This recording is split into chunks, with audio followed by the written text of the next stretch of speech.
Big boss beauty అశురెడ్డికి గతేడాది brain surgery జరిగింది. దాని నుంచి కోలుకున్నా అంటూ ఇన్‌స్టాగ్రామ్ వేదికగా ఓ వీడియో షేర్ చేసింది.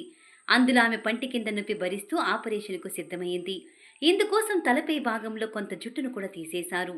తలకు కుట్లు వేస్తుంటే అశు ఆ నొప్పిని భరించలేకపోయిన ఫోటోను సైతం వీడియోలో పొందుపరిచింది. మానసికంగా, శారీరకంగా ఎంతో కుంగుబాటుకు గురైన అశు తనకిలాంటి పరిస్థితి వచ్చిందేంటని కన్నీళ్లు పెట్టుకుంది. ఇప్పుడు ఆ బాధ నుంచి కోలుకుంటున్నట్లు తెలిపింది. ఇదే కథ జీవితం అంటే. దయచేసి ఇతరుల పట్ల దయతో ప్రవర్తించండి. ఎగిరెగిరి పడకుండా ఒదిగి ఉండటం నేర్చుకోండి. దానివల్ల చాలామంది బాగుపడతారని క్యాప్షన్లో రాసుకొచ్చింది. ఇది చూసిన అభిమానులు నువ్వు చాలా ధైర్యవంతురాలివి. నీకు ఆ భగవంతుడు మరింత శక్తిని ఇవ్వాలని కోరుకుంటున్నాను. నువ్వు ఒక ఫైటర్ విని కామెంట్లు చేస్తున్నారు. ఇటీవలే ఓ షోలో అశురెడ్డి తన తలకు జరిగిన సర్జరీ గురించి చెప్తూ ఎమోషనల్ అయ్యింది. బ్రెయిన్ ఆపరేషన్ కావడంతో తలపై జుట్టు తీసేశారంది. అదేదో పూర్తిగా తీసేసినా బాగుండు కానీ అరగుండు చేశారని బాధపడింది. అద్దంలో తన ముఖం చూసుకుని కెరీర్ అయిపోయిందనుకున్నా అంటూ కన్నీళ్లు పెట్టుకుంది.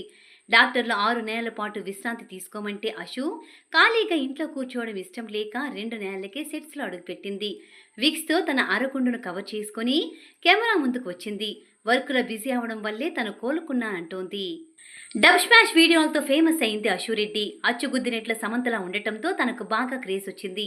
అదే సమయంలో సంచలన దర్శకుడు రామ్ గోపాల్ వర్మతో ఇంటర్వ్యూ చేసి ఒక్కసారిగా వైరల్ అయిపోయింది. అలా ఈ Varma beauty Telugu big boss 3వ సీజన్లో పాల్గొనే ఛాన్స్ దక్కించుకుంది. నెల రోజులకే షో నుంచి ఎలిమినేట్ అయ్యింది. తర్వాత ఓటీటీలో బిగ్ బాస్ నాన్ స్టాప్ సీజన్లోనూ పాల్గొంది. Chal Mohana Ranga, boyfriend for hire, a masterpiece చిత్రాల్లోనూ నటించింది.